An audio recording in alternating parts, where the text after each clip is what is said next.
Rešenje za sportsku igru moglo bi da bude isključenje političara i privatizacija srpskog sporta. Država će i dalje pomagati, ali, kako se najavljuje, drastično manje.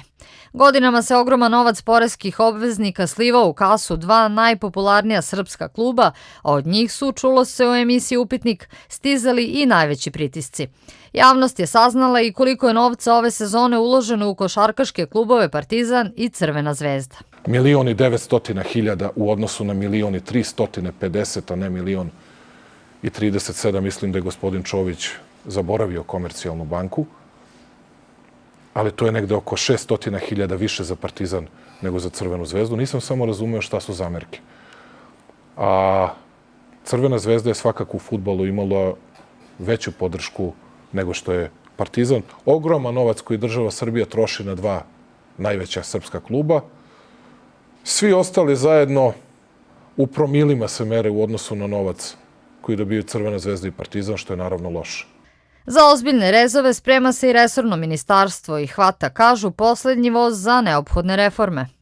Novac poreskih obveznika niko ne sme da rasipa. Mora da se zna gde, kome i zašto odlazi svaki dinar. Dugo u sportu nije bilo promena. Pojedinci su se menjali na čelu institucija, ali se sistem nije menjao na bolje. Finansiranje i privatizacija sporta opet su u žiži interesovanja zbog najnovijeg sukoba čelnika Partizana i Crvene zvezde, Vujoševića i Čovića. Obojica nisu birali reči da potkrepe tvrdnje da dobijaju manje novca od rivala. Danas pomirljiviji tonovi. Obojica su za to da se smire tenzije i imaju stav o privatizaciji. Nisam protiv privatizacije. Iz Partizan, mislim, podržava tako nešto. Ta privatizacija treba da bude postepena.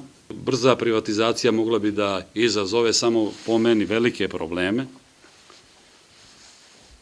Počeo od toga, na primjer, da Partizan privatizuje neko ko nije partizanovac s određenom nekom idejom. Mi podržavamo ideju, već smo to juče i rekli, gospodina Vučića i ne plašimo se umanjenja. Borit ćemo se maksimalno na tržištu i imamo razrađene koncepcije određenih planova kako da dođemo do sredstava kroz naš brend. A to su velike marketinške akcije i aktivnosti.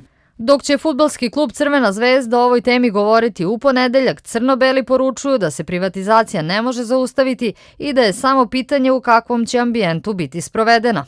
A ako se sportski klubovi privatizuju, jedno od rešenja mogli bi da budu poreske olakšice koje bi privatni sektor motivisale da ulažu u njih. Tako u Sloveniji građani mogu da biraju kome prosleđuju novac za plaćanje poreza. Jedna od opcija je i na račun sportskih kolektiva.